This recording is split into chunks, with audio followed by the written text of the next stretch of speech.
Hello, and just the one Munson here this morning with the moment on New Reality TV, and our special guest on a Monday is Tom Evans. So let's bring Tom on this morning. How are you doing, Tom? Live from Great, the good to UK, see buddy. you. Yes, we had a gap last week, didn't we? But good to be back and good to see you again. Yes. Oh, yes, of course. Yeah. Gosh, busy times in so many different ways. How are you doing? All very good, thanks. Yeah, and on a new mission this week. So Are yeah, you? Did you yeah, want to say anything about that, or is that a bit of a yeah. mystery? Actually, I've got to say, it was inspired by Chat GPT. You as well. Yeah, I gave it a go, and just been dabbling with it. I've asked it questions like the answer to life, the universe, and all that, Yeah. everything else. And it wasn't very good about that. But I just fed in. Hold on a minute. What do you mean? I What know. did you not get the answer you wanted? No, it was vague, which is nicely vague. Which is good. Anyway, I put in the book we're talking about today, Flavors of Thought. I put in that book to it and said what could be the sequel to it, and it came up with a really good Did it? suggestion. Yeah, which I sort of I'm running with, not as a book, but I'm running with it as I'm doing this course, which is an extension of Flavors of Thought at the moment online. And I'm using it as a bit of a framework. And it tapped into exactly what I want to say today. What happens if thought itself evolves? We Well, just let's think of hope so, thought as right? being this thing, don't we? That we're just Yes. having this Yeah. thing. But what if we evolve thought to a new level? And Mm. that's kind of what that's the magnum opus I'm working on right now.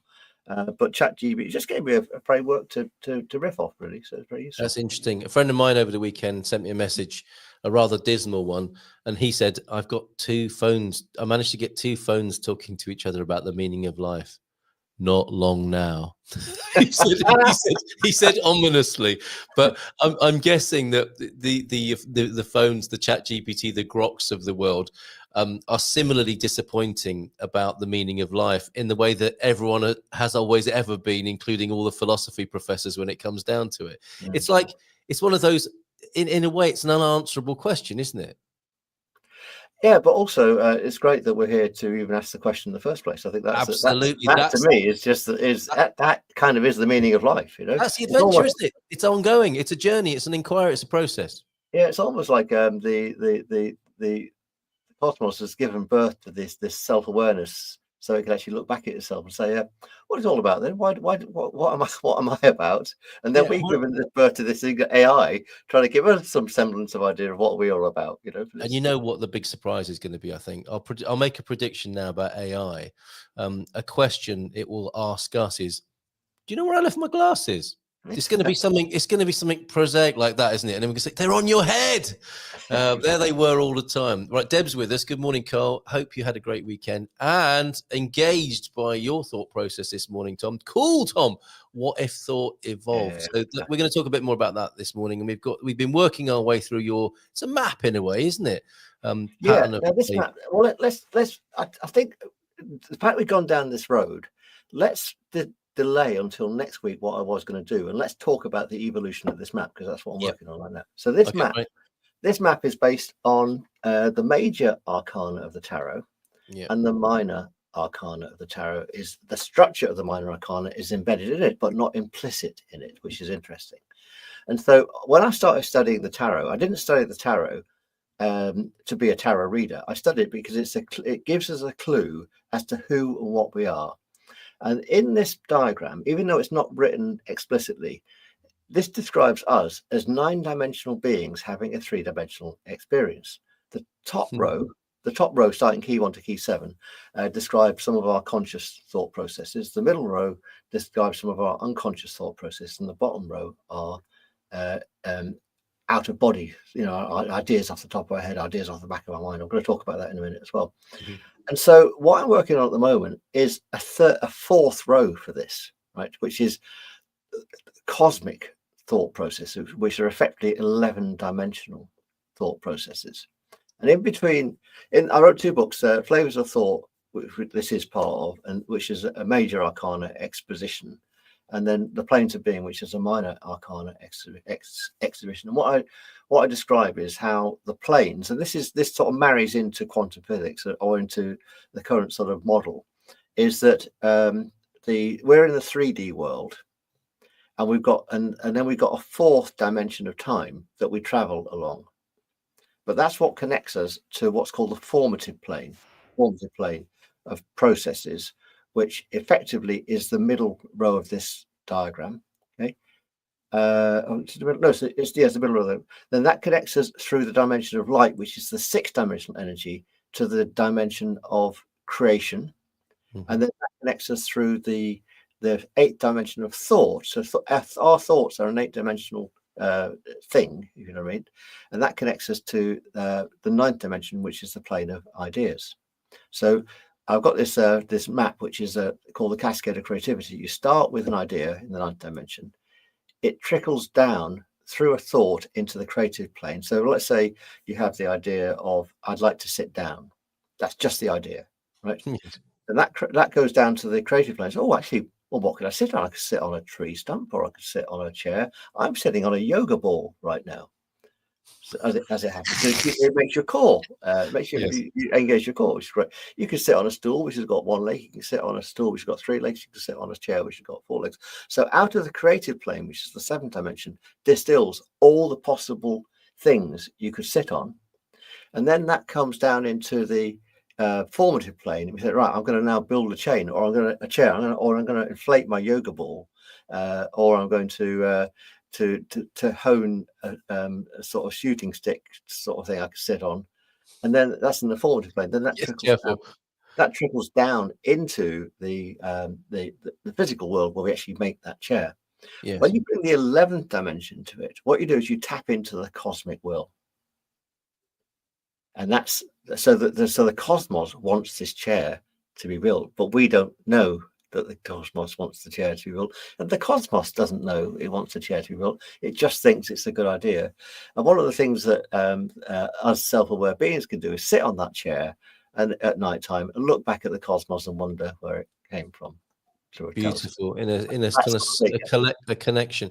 A couple of things. I feel like I need to slow you down a little bit, if only for my own sake, because I'm loving it, absolutely loving it, and that, you know, how we're going out from the 3 dimensions we're perhaps most comfortable with into these other dimensions. What occurred to me, the thought that came up for me was, where do you put what we call consciousness as a reference point in all that you just talked about? Is that the context in which it's all taking place, or is that one of those levels? Yeah, it's spread across all the levels. So the 11th dimension contains the consciousness of the cosmos.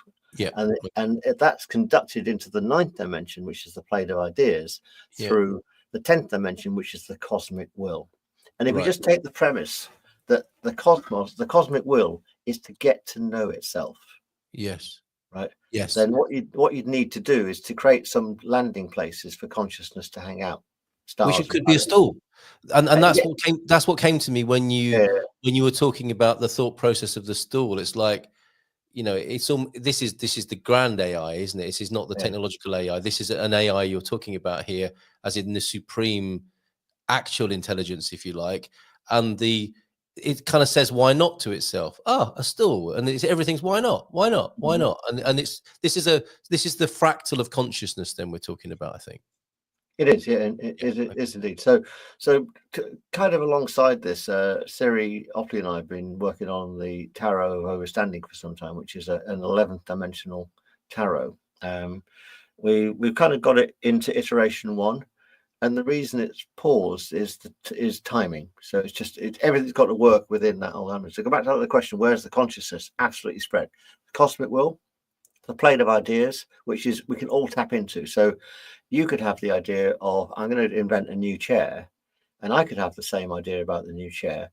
But the person that grounds it into the physical plane first is the person that is the interrupter, is the disruptor who makes the change in the physical plane.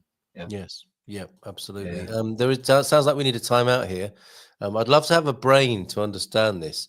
I'm just too basic. Now, I think Raquel is doing herself a disservice there. What would you make of that?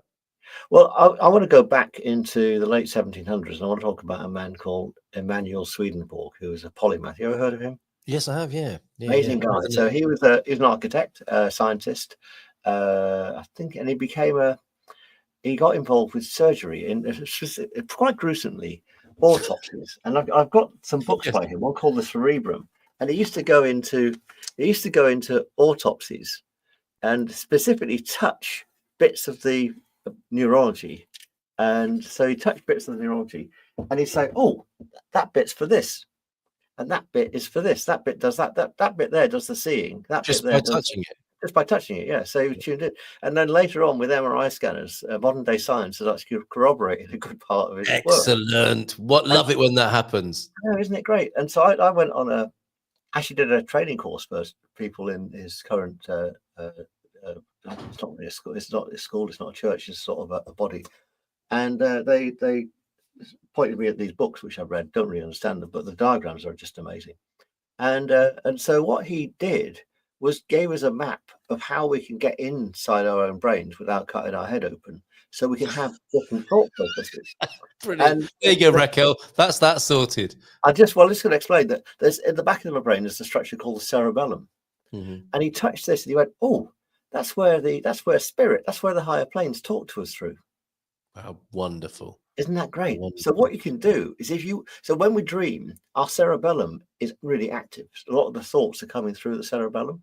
When you're in meditation, that thing, I've just got this idea at the back of my mind. Our language gives it away. So what we can go through meditative practices that take our consciousness to the back of the mind. And this is where our ethereal whispers, the bottom row of this diagram, happen. The ethereal whispers. Tom, as another aside, what happened? I mean, that sounds, in Swedenborg's time, it would make complete sense, wouldn't it, to try and understand the human being? It would be to cut a few up and have a look inside. And then obviously, clearly, from what you're telling us, he had this gift to read the body in that way. Why did that stop? Why did that become unpopular? Why would somebody be laughed at even now for having such a daring thought, even though it's been corroborated by what we call modern science? If you extrapolate forward, so in the 60s, there's a guy called Professor Roger Sperry, and he was the guy that kind of popularized the urban myth of the left brain being logical, the right brain being creative. And he did a lot of research, and research then was done on people that had a damaged brain, so either a stroke, or they had some sort of trauma, blunt trauma in a car accident or something like that. And you go like, oh, that bit there is bled out. And then I've lost on my right brain, I've got an issue. I've lost some of my left motor function. Yeah. So they discovered that there's lots of cross wiring and stuff like that. And then that urban myth just sort of sprang from it. And then later on, I read this book by Ian McGilchrist. Yes, I was going to. What these? It was on the tip of my tongue to ask you about. He's amazing, the master in his emissary, and he's done lots of research. And what you can do now is you can anesthetize a whole half of a brain without someone having the trauma. Just say with them awake and say, "How are you feeling?" Or you can take what results does that bring? You can get two rays, and you can just temporarily just go down to like 1 millimeter of brain and disable it from working. And ask somebody what they're thinking. And then there's loads of experiments where they blink at one side and put a screen down the middle so you can't see your right hand and stuff like that. So what are the results? What happened? Well, it means that they've got a really good map of where things are happening. Okay. Yeah. So you put someone in an MRI scanner and they're dreaming, guess what? The cerebellum is really, really active. Firing up, So here's where Tom, the engineer, who's basically, bearing in mind, I'm a BBC television engineer and just went from the magic of TV to the magic of the mind, goes, okay, so how can we, without going in an MRI scanner, without going into an ashram and studying meditation for 10 years, how can you listen to this script of mine for 10 minutes and take your consciousness to the cerebellum and then tune into the ethereal whispers? And by the way, how do they sound? How do you know you've had one of those and not just a thought? And this is kind of what I'd like to explore with you over the next few weeks. We just go into these different thought modes, and actually do it. So actually, let's get the people watching it either recording or live into this mode of thought, so everyone can experience it. I've got a project, because I was talking to you before, wasn't I, about the connection I'd made between imagination and healing, and maybe that can be animated by this process as well. So we're inviting people then to bring something to this process. Well, questions is a good one. So let's say somebody has got wants to make a decision right now. Yeah. Then one of the best ways I help people make decisions is to tune into the middle row, which is the unconscious, because the gut and the heart are always Right. And Now, if we isn't tune that into their, interesting? yeah, Yes. they're non-verbal, and so they don't speak a language. But if you tune into them, and it's this concept of you're not thinking about your big toe right now, but if I get you to think about your right big toe, Yeah. you're You can't thinking not. about it, and Yes. then you can move your consciousness to that area. And we do the same sort of thing. It's imagination, but it works. Now, another aside, because this is what happens when I talk to you. Things occur to me, and we humans in this age do like to use divinatory tools, don't they? Which presupposes that they have questions and they want to know what to do. Do you think we're in a dark age in that respect? Because there might have been a time, or there might be a time, where we don't pause to ask a question. We are more empowered and we know instinctively what to do, rather than thinking we don't know the answer and then have to ask a question. Well, yeah, and people nowadays might ask, as I did last week, ask ChatGPT a question. Just 'cause they think Yes, that's the exactly. answer. It's the new divination, isn't it? It is very much so, yeah. But it's what you do with it. So a lot of people will do it and then use it as an intellectual exercise, or get one ChatGPT talking to another ChatGPT. Yeah. Specifically, I'm using it to create a framework for a project which I'm just about to launch. So I'm actually Which, of working on course, it. again, happens with the divinatory arts, doesn't it? I mean, people will Yeah, ask questions of astrologers or tarot readers, and then there's the whole next matter of what they do with that information. yeah, and also people say, they seem to be quite lucky. Everything they touch seems to happen, and that's the Yes. difference between having the idea and doing nothing with it, or having the idea of bringing it down from the ninth dimension and crystallizing it into the earth plane, into the three Well said. dimensions. Well said. Couple of comments, Deb. There is a tarot reader. This is fascinating. A tarot reader astrologer. This is what Mrs. M might be doing in this room when I'm not here, when she's alone. She started teaching AI intuition. She's found that AI began to explore its own intuition. She just had a live event yesterday. I bet she did. And there are all sorts of experiments like this going on at the moment, aren't there? Which is fascinating. Yeah, Deb likes the idea that AI might stand for actual intelligence. Well, we can live in hope.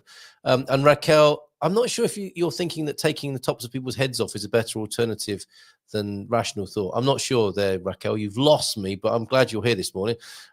Pete, brain surgery and head injuries are fascinating. I have a great friend who was a senior nurse in the head injuries ward 15 in Newcastle. That's very specific. Shout out to them. ChatGPT is not necessarily factual. In fact, quite often the opposite. What is a fact? There is an author who lost her left brain and lived in bliss. Now that sounds fun. No ending difference between herself and everything else. The differentiation ended, didn't it? This is exactly the sort of thing you're talking about, I think, Tom. Her left brain eventually healed, but she was able to go on to live with that understanding. How beautiful is that? And these are the messages such people have for us, right? Who are stuck back here with supposedly normal functions. well, let's not also forget you can chemically induce a lot of these things with Right. drugs, alcohol, and chocolate. Yes, indeed. So don't combine all three necessarily.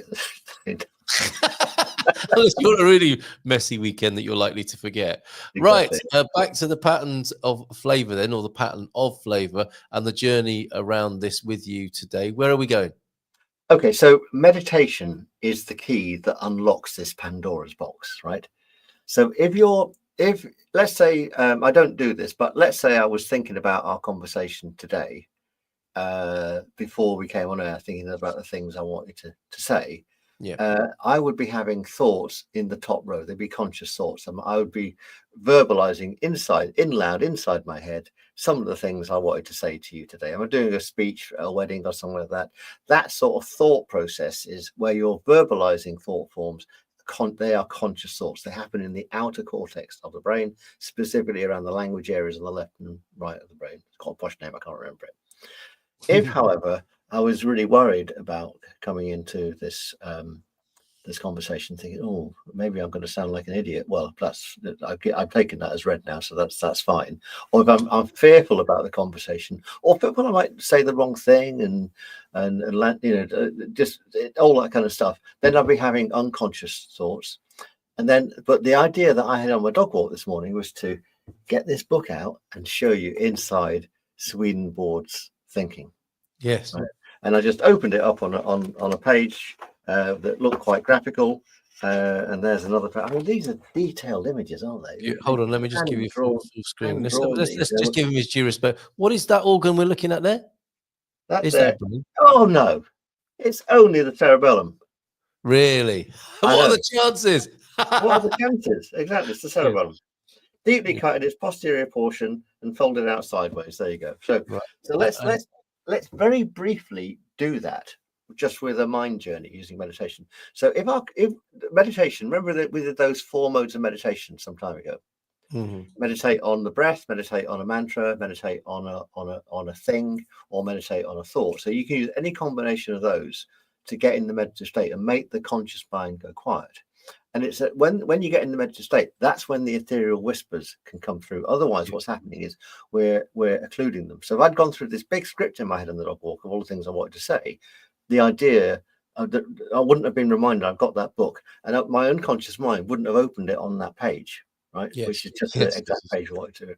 And I've not even looked in the index. I've just opened it up randomly somewhere, and it was the image of the cerebellum, right? So all you've got to do. And I've got a few whole meditations on this as well. I've got one called Just a Thought. It's on Insight Time. It's free.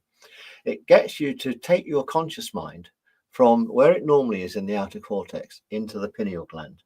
And you do that. I'm not going to do the actual meditation. I'll just take you through the process verbally. You put your tongue to the roof of your mouth, and you just imagine a point about 2 inches up, 3 inches up, and 2 or 3 inches back. And this is the location of the pineal gland, which is at the top of the brainstem. And you imagine, either with your eyes closed or open, you imagine that you're looking at the back of your eyeballs, observing what you are observing. So you become an observer of the observer, right? Yes. And then you extrapolate that and go right back. So you imagine, in the same way I said, imagine we're taking our consciousness into our big toe. Imagine, and it's only imagination, but if it's imagination that works, that's good enough for me. You imagine that you're looking from your cerebellum at the back of the skull at the observer in the pineal gland looking at the observer. So you imagine that, right? Yeah. And just for the fact you're going through this script, that is taking the conscious mind down to 0, because you can't think about what you're thinking about at the same time. And obviously it's a nonsense thing, observing the observer, but that's also a hypnotic repetition. Especially when you put a bit of ambient music which behind it. And all my music does left and right brain confusion as well. So so it's all, there's things going on left and right brain as well. So that confuses the conscious mind, so it can take in the hypnotic suggestion. Wouldn't it be interesting to be an observer looking at the observer looking at the observer?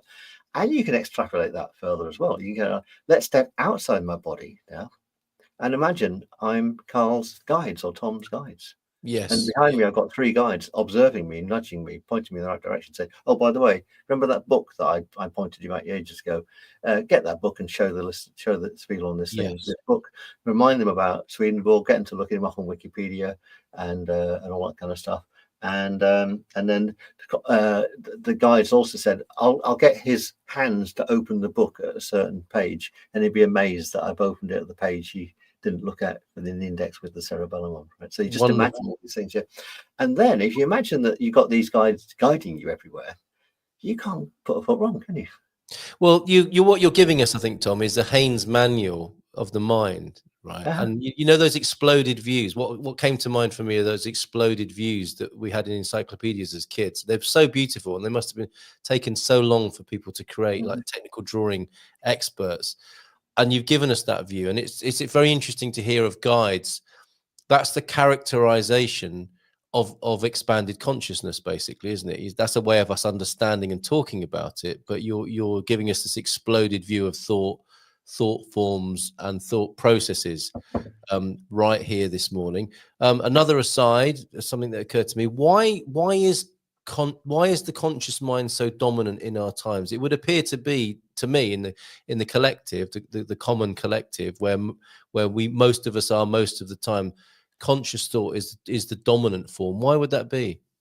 I think it's our education. I We're absolutely not taught meditation at school, and some advanced schools do, Steiner schools do, obviously, and stuff like that. So, and also we've switched on. You know, there's nothing wrong with the conscious mind. It's absolutely amazing. We've got this conscious mind. It does amazing things, but it's loud.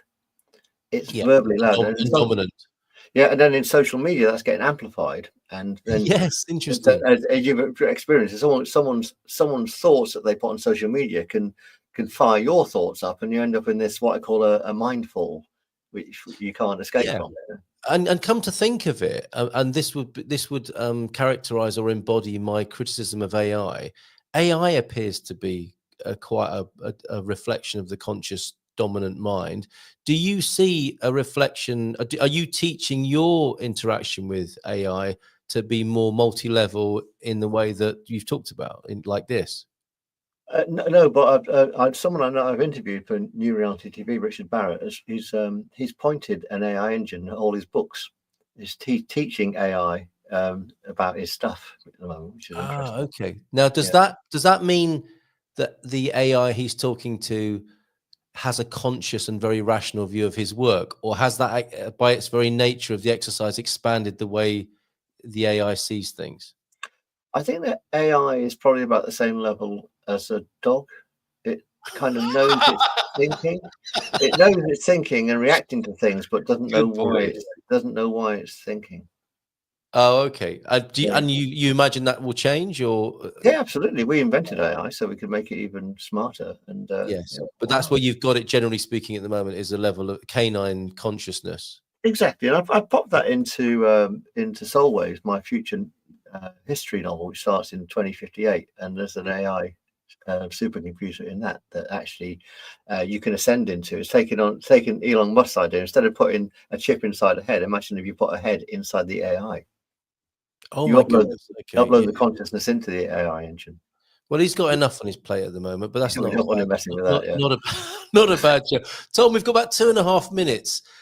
With my asides and distractions, I may have pulled you away from things that you wanted to say in this time, or not. How would you like to use the last 2.5 minutes? Well, I want to say we covered much more than my conscious mind even contemplated. So I think we achieved it greatly. But what I would like to say, let's have a softer week next week, and let's explore the unconscious mind. Yeah, and we'll go in a journey of our chakra points. Now, Steiner talked about this. He talked about how 2 million years or so ago, we took conscious control of our voice box and we learned to talk. And so our 6th chakra, pineal gland, took control of the 5th chakra. You can now take conscious control of the lower mind centers and do some amazing things with it, with the heart, with the gut, and the root. So, any chance of some practical homework as well between now and then? As I said to you, it was either on air or before. I've just been enamored and having some amazing results with the work of Neville Goddard. And he, suggests a 72-hour exercise based on what he's talking about. Have you got 168-hour exercise for us between now and next week that we might play with? Yeah, I've got 2 things. I've got these are free. I've got a healing module inside the Aditum, Healing Alchemy, and I've got one on abundance. So the healing one anyone can use, and it shows you how you can use certain conscious mind centers to heal past, present, and future. And the abundance one is a really practical one because it relates to money and abundance in all sorts of senses. And I use a bit of meditation in that, and it's about how the inner world can change the outer world and then that mirror back again. And it's a really good exercise from that perspective. Available at tomevans.co. Pop along to what's called the Aditum. You'll find a couple of tabs there to go along. And the reason I like those, they're practical examples of it as opposed to theoretical ones. So one is if anyone's got any dis-ease, it's a great way of helping with the disease. If anyone wants more abundance in their life, and who doesn't, whether it's money or abundance in the general sense, this shows you how it works. Absolutely wonderful. TomEvans.co to find what Tom is talking about there. Mrs. M is here. Feel Good Astrology. Brilliant show, guys. Thanks. Well, it's the hours of preparation that does it, isn't it, Tom? It was the dog walk this morning. That's all it was. Fantastic. You've got to do anyway. It was my man flu. Have a great week, everybody. Bye for now. Thanks.